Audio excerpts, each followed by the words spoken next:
다 함께 찬송가 445장 찬송하시면서 우리 새벽 기도회를 하나님 앞에 올려드리겠습니다.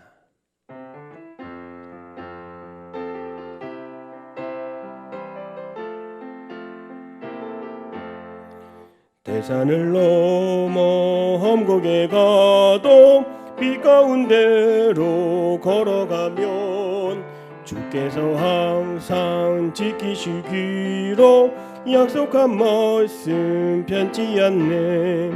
하늘의 영광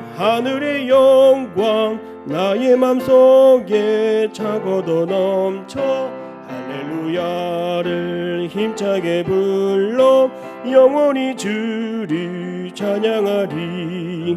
캄캄한 밤에 다닐지라도 주께서 나의 길 되시고 나에게 밝은 빛이 되시니 길 잃어버리 염려 없네. 하늘의 영광 나의 맘속에 차고도 넘쳐 할렐루야를 힘차게 불러 영원히 주를 찬양하리. 광명한 그 빛 마음에 받아 찬란한 천국 바라보고 할렐루야를 힘차게 불러 날마다 빛에 걸어가리. 하늘의 영광 나의 맘속에 차고도 넘쳐 할렐루야를 힘차게 불러 영원히 주를 찬양하리. 다 함께 사도신경으로 우리의 신앙을 고백드립니다. 나는 전능하신 아버지 하나님 천지의 창조주를 믿습니다. 나는 그의 유일하신 아들 우리 주 예수 그리스도를 믿습니다. 그는 성령으로 잉태되어 동정녀 마리아에게서 나시고 본디오 빌라도에게 고난을 받아 십자가에 못 박혀 죽으시고 장사된 지 사흘 만에 죽은 자 가운데서 다시 살아나셨으며 하늘에 오르시어 전능하신 아버지 하나님 우편에 앉아 계시다가 거기로부터 살아있는 자와 죽은 자를 심판하러 오십니다. 나는 성령을 믿으며 거룩한 공교회와 성도의 교제와 죄를 용서받는 것과 몸의 부활과 영생을 믿습니다. 아멘. 찬송가 446장 박수하며 찬송하겠습니다.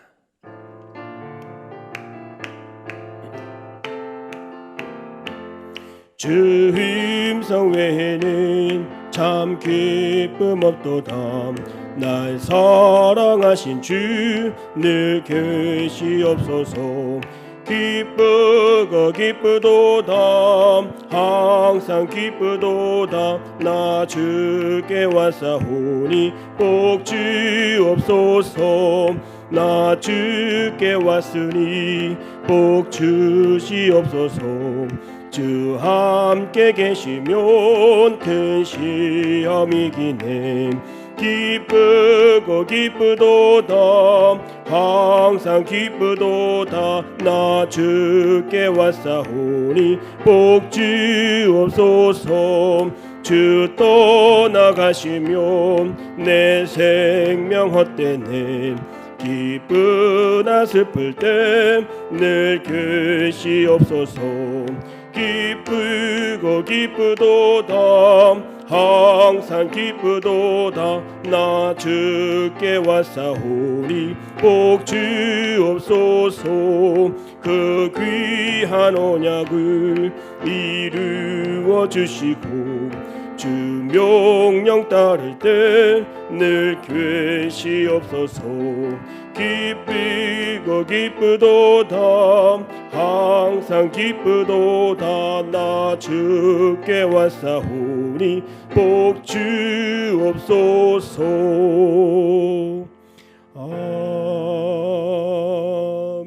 아멘. 오늘 하나님이 주시는 말씀은 사무엘상 25장 1절에서 13절 말씀이 되겠습니다. 우리 함께 합독하시겠습니다. 하나님의 말씀을 받겠습니다. 사무엘이 죽음에 온 이스라엘 무리가 모여 그를 두고 슬피 울며 라마 그의 집에서 그를 장사한지라. 다윗이 일어나 바란 광야로 내려가니라. 마온에 한 사람이 있는데 그의 생업이 갈멜에 있고 심히 부하여 양이 3,000마리요 염소가 1,000마리이므로 그가 갈멜에서 그의 양털을 깎고 있었으니 그 사람의 이름은 나발이요 그의 아내의 이름은 아비가일이라. 그 여자는 총명하고 용모가 아름다우나 남자는 완고하고 행실이 악하며 그는 갈렙 족속이었더라. 다윗이 나발이 자기 양털을 깎는다 함을 광야에서 들은지라. 다윗이 이에 소년 10명을 보내며 그 소년들에게 이르되 너희는 갈멜로 올라가 나발에게 이르러 내 이름으로 그에게 문안하고 그 부하게 사는 자에게 이르기를 너는 평강하라. 내 집도 평강하라. 내 소유의 모든 것도 평강하라. 내게 양털 깎는 자들이 있다 함을 이제 내가 들었노라. 내 목자들이 우리와 함께 있었으나 우리가 그들을 해하지 아니하였고 그들이 갈멜에 있는 동안에 그들의 것을 하나도 잃지 아니하였나니 내 소년들에게 물으면 그들이 내게 말하리라. 그런즉 내 소년들이 내게 은혜를 얻게 하라.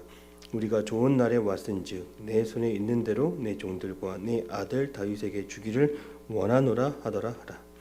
다윗의 소년들이 가서 다윗의 이름으로 이 모든 말을 나발에게 말하기를 마치매 나발이 다윗의 사환들에게 대답하여 이르되 다윗은 누구며 이새의 아들은 누구냐? 요즘에 각기 주인에게서 억지로 떠나는 종이 많도다. 내가 어찌 내 떡과 물과 내 양털 깎는 자를 위하여 잡은 고기를 가져다가 어디서 왔는지도 알지 못하는 자들에게 주겠느냐 한지라. 이에 다윗의 소년들이 돌아서 자기 길로 행하여 돌아와 이 모든 말을 그에게 전하매 다윗이 자기 사람들에게 이르되 너희는 각기 칼을 차라 하니 각기 칼을 차매 다윗도 자기 칼을 차고 400명 가량은 데리고 올라가고 200명은 소유물 곁에 있게 하니라. 아멘. 할렐루야. 목요일 아침 새벽 예배 시간입니다.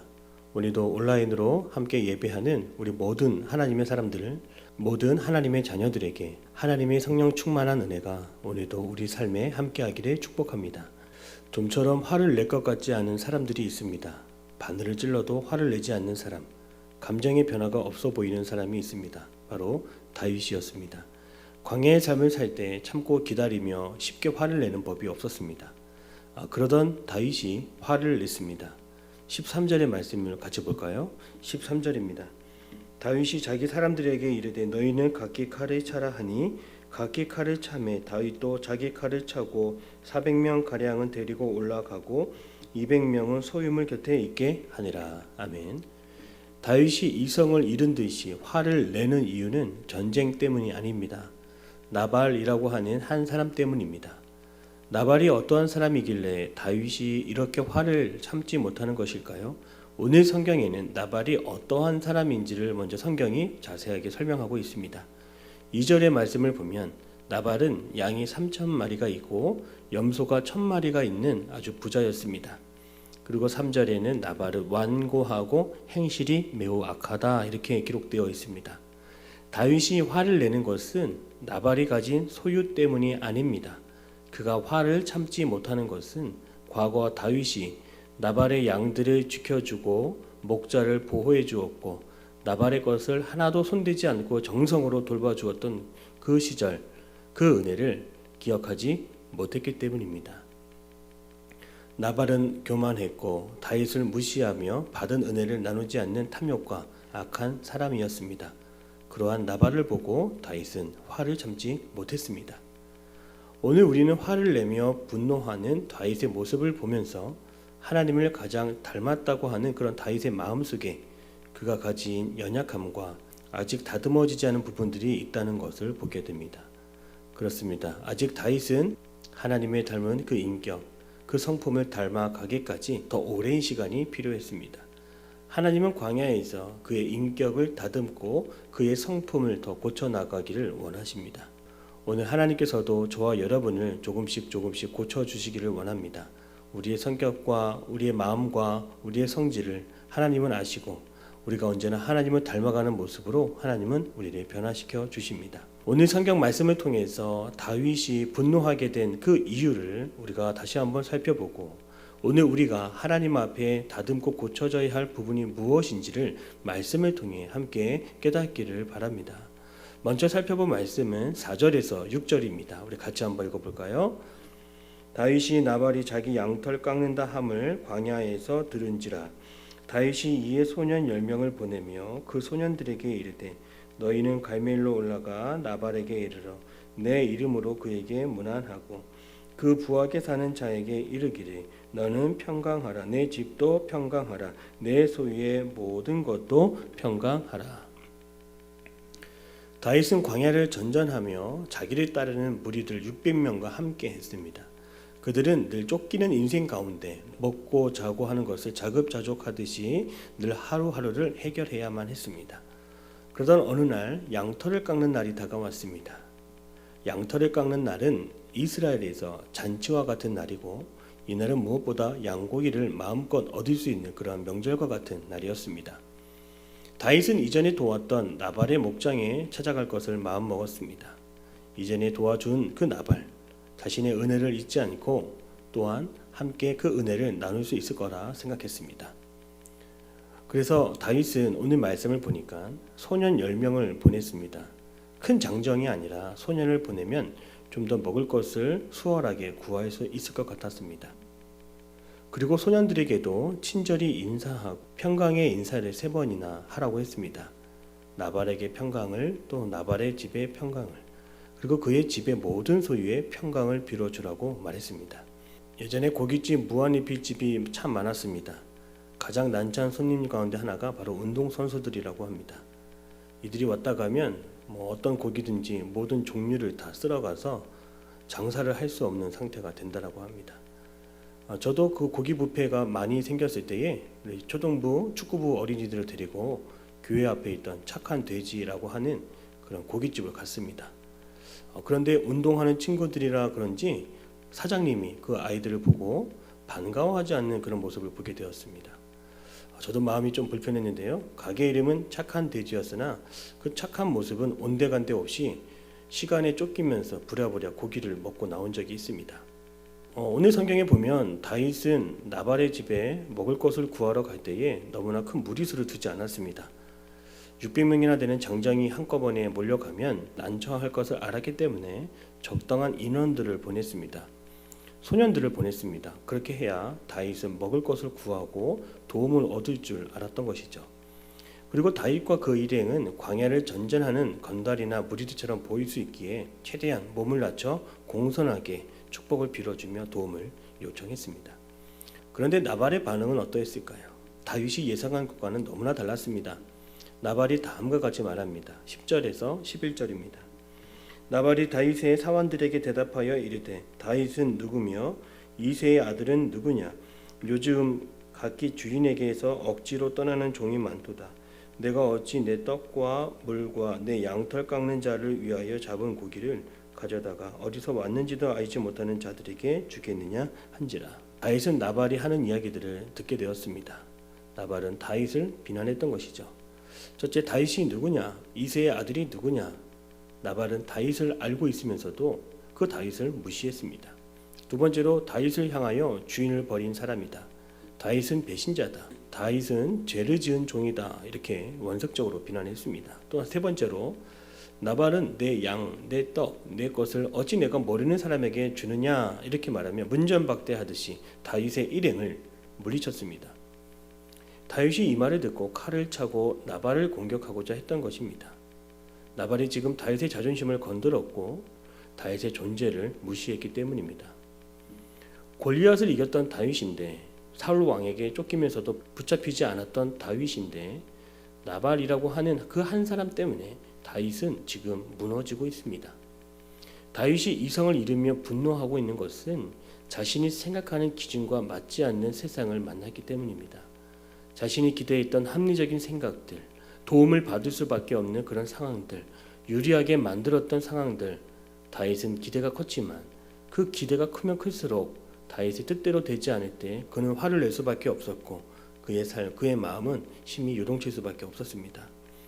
오늘 우리도 자기 뜻대로 되지 않을 때 화가 나는 것을 보게 됩니다.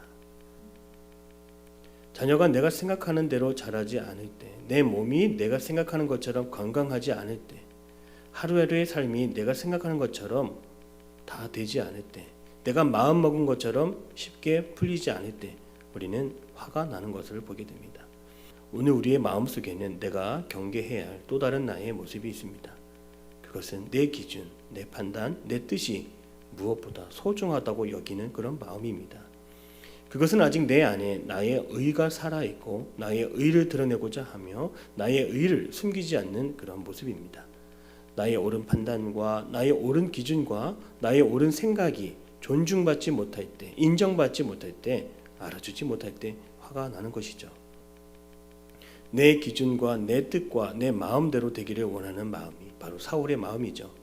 내 안에서 갈등을 부추기고 기분을 상하게 하고 싸움을 걸고 시비를 걸고자 하는 마음이 바로 골리앗의 마음입니다. 사랑하는 성도 여러분, 내가 세운 기준과 내가 세운 뜻으로 우리는 구원을 얻지 못합니다. 줄인 배를 채우지도 못하고 목마름 그 갈증을 해결하지도 못합니다. 화를 풀기 위해서 먼저 내 기준과 판단과 내 뜻을 조금 내려놓을 수 있기를 바랍니다. 사단 마귀는 끊임없이 나발처럼 싸움을 부채질하고 잠자던 사울을 깨우고 잠자던 골리앗을 깨워 싸우게 만드는 것이죠. 나발의 이름에 뜻이 있습니다. 나발은 어리석다라고 하는 뜻을 가지고 있습니다. 매 순간 나발의 음성, 어리석은 음성이 우리 마음에 맴들 때가 있습니다. 나를 무시하는 말투, 나를 함부로 여기는 말들, 나를 아무것도 모르는 사람처럼 여기는 그런 말투들, 나를 어린아이처럼 여기는 것들, 나를 어린아이처럼 여기는 말들, 또 무조건 안 된다고 하는 그런 말들. 성도 여러분, 세상의 어리석음을 마음에 품지 않기를 바랍니다. 어리석은 음성에 일일이 반응하지 않기를 바랍니다. 지난주 화요일 저녁 8시에 저는 감리교 신학대학교 도서관에서 책을 빌리려고 했습니다. 책을 빌리는 과정 속에서 책을 대출할 때 근로 장학생이 잠시 자리를 비우는 일이 있었습니다. 그리고 옆에 푯말로 화장실에 다녀온다라고 했습니다. 그렇게 시간이 5분이 지났습니다. 또 10분이 지났습니다. 15분이 지났습니다. 그리고 20분이 지나가기 시작하고 30분이 넘었습니다. 화장실을 30분 이상 다녀온다라고 하는 것은 우리 상식적으로 이해가 되지 않는 일이었습니다. 과연 왜 자리를 비웠을까? 저는 수만 가지 생각을 하기 시작했습니다. 그리고 그가 돌아오면 어떤 규정과 어떤 이유로 화장실을 다녀왔는지 그렇게 꼼꼼하게 따지듯이 물어볼 생각이었습니다. 순간 제 마음속에 나발의 음성이 들려오기 시작했습니다. 그가 나를 무시했고 그가 나를 함부로 대했고 그가 나를 업신여겼고 그가 나를 중요하게 생각하지 않았으며 그가 나를 욕되게 하고 그가 나를 수치스럽게 하고 별의별 말들과 나발의 음성처럼 들려왔습니다. 그리고 제 마음속에 잠자던 골리앗이 잠에서 깨어나 카운트다운을 세우고 있었습니다. 5, 4, 3, 2, 1. 이렇게 제가 분노의 칼을 끄집어낼 시간이 점점 다가오고 있었습니다. 그런데 그 순간 정말 기적처럼 제 옆에서 아주 작은 목소리가 들렸습니다. 목사님, 어눌한 목소리는 지난 10년 전 대학원 시절에 함께 공부했던 여학생이었는데요. 말레이시아 교환학생이었습니다. 어떻게 그 학생이 저를 기억할 수 있었을까요? 또 제가 목사인 것을 어떻게 알았을까요? 어눌한 목소리로 목사님 이렇게 부르는 그 음성에 순간 소름이 돋았습니다. 오랜만에 봐서가 아닙니다. 하나님은 정확하게 그 타이밍을 맞춰 주셔서 제 삶 속에 개입해 주셨습니다. 하나님은 제가 목사라고 하는 그 사실을 화장실을 30분 동안 다녀온 그 학생이 듣게 하셨습니다. 그리고 그 순간 그 학생과 제가 그 눈이 마주치게 되었습니다. 그렇게 화를 낼 수 있는 그 순간 제 분노를 다스리기 시작했습니다. 점점 하나님은 제 마음속에서 골리앗을 무너뜨리는 것을 보게 되었습니다. 제 마음속에서 나발의 음성도 점점 그 볼륨이 줄어드는 것을 느낄 수가 있었습니다. 제 안에 무너뜨려야 하는 그 기준과 원칙들, 아직도 나의 의처럼 드러나고 있는 나의 모난 모습들을 제가 보게 된 것입니다.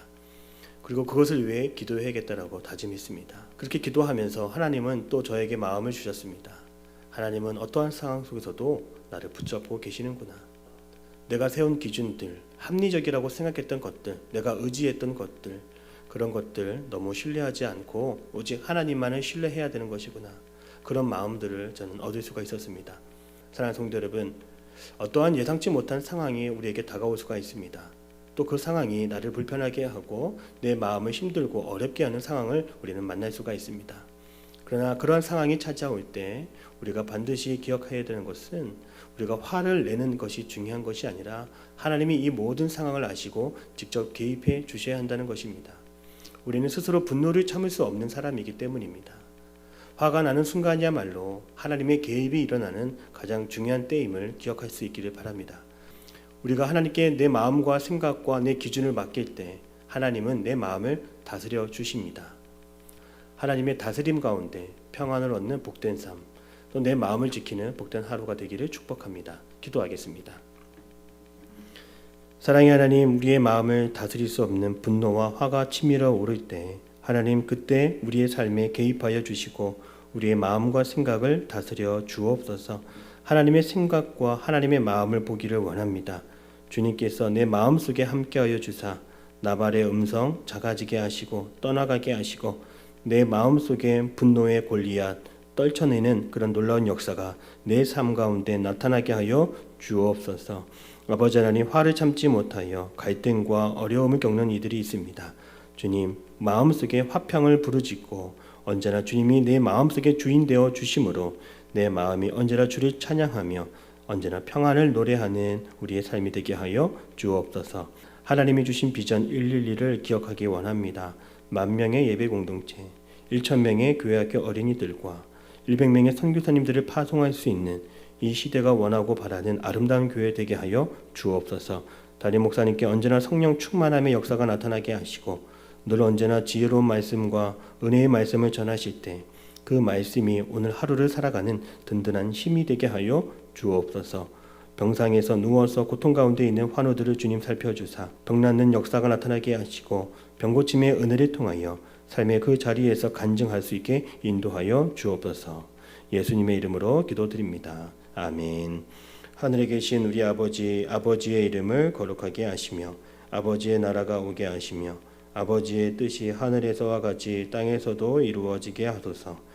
오늘 우리에게 일용할 양식을 주시고 우리가 우리에게 잘못한 사람을 용서하여 준 것 같이 우리 죄를 용서하여 주시고 우리를 시험에 빠지지 않게 하시고 악에서 구하소서. 나라와 권능과 영광이 영원히 아버지의 것입니다. 아멘.